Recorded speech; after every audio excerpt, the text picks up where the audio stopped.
ধরো আমি তোমার আমার সংসারে ফিরে আনলাম, কিন্তু তোমার গায়ে তো অন্য পর পুরুষের গন্ধ। আমি আমি যখনই তোমার দেখবো আমার মনে পড়ে যাব তুমি আমার ধোকা দিয়া অন্য পুরুষের সাথে শুইছিল, আর ওই পুরুষ তোমার স্পর্শ করছিল। অভাবের কারণে কেউ যদি পতিতালয় যায়, দেহ ব্যবসা করে, তারেও না ফিরে আইন না তার সাথে সংসার করা যায়, কিন্তু যারা স্বভাবের পতিতা তাদের সাথে না রাত কাটানো যায়, কিন্তু তাদের সাথে সংসার করা যায় না। কিন্তু তোমার সাথে আমি কেমনে সংসার করবো বলো?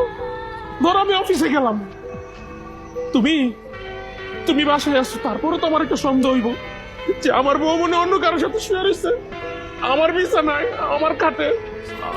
আমি না এরকম মানসিক অশান্তি নিয়ে আমি তোমার সাথে সংসার করতে চাই না। আরে ভাই, বউরে একটা মানুষ ভালোবাসবে, এটাই তো স্বাভাবিক।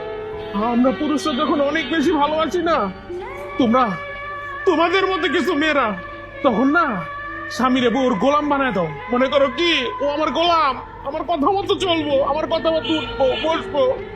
আরে আমরা তোমার গোলাম না, আমরা তো করে ভালোবাসি। আরে ভাই, তোমরা ভাবো যে আমার স্বামী তো ভাগ্য আমার মতো এত সুন্দর একটা বউ পাইছে। আমি যত বড় অন্যায় করি না কেন, দিন শেষে না আমার স্বামী আবার আমার বুকে টেনে নিব। কিন্তু তোমার ধারণা ভুল। পুরুষের ভালোবাসা যতটা সুন্দর, জিনা না তার চেয়ে অনেক বেশি কঠিন। পাঠারো, আমি অফিসে যাব, তুমি ডিভোর্স পেপারে সাইন করে দিও।